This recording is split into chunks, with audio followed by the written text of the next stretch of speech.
By Aamer Madhani, Associated Press. President Joe Biden on Tuesday ordered the Department of Justice to end its reliance on private prisons and acknowledge the central role government has played in implementing discriminatory housing policies. In remarks before signing the orders, Biden said the U.S. government needs to change its whole approach on the issue of racial equity. He added that the nation is less prosperous and secure because of the scourge of systemic racism. "We must change now," the president said. "I know it's going to take time, but I know we can do it. And I firmly believe the nation is ready to change. But government has to change as well."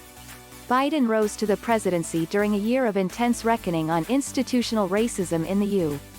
The moves announced Tuesday reflect his efforts to follow through with campaign pledges to combat racial injustice. Beyond calling on the Justice Department to curb the use of private prisons and address housing discrimination, the new orders will recommit the federal government to respect tribal sovereignty and disavow discrimination against the Asian American and Pacific Islander communities over the coronavirus pandemic.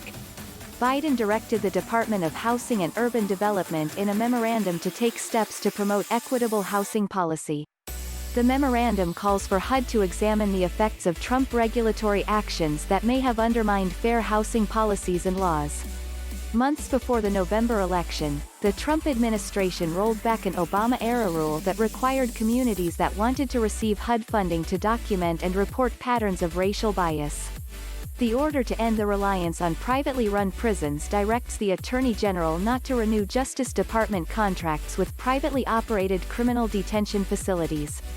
The move will effectively revert the Justice Department to the same posture it held at the end of the Obama administration. "This is a first step to stop corporations from profiting off of incarceration," Biden said. The more than 14,000 federal inmates housed at privately managed facilities represent a fraction of the nearly 152,000 federal inmates currently incarcerated. The Federal Bureau of Prisons had already opted not to renew some private prison contracts in recent months as the number of inmates dwindled and thousands were released to home confinement because of the coronavirus pandemic. GEO Group, a private company that operates federal prisons, called the Biden order a solution in search of a problem.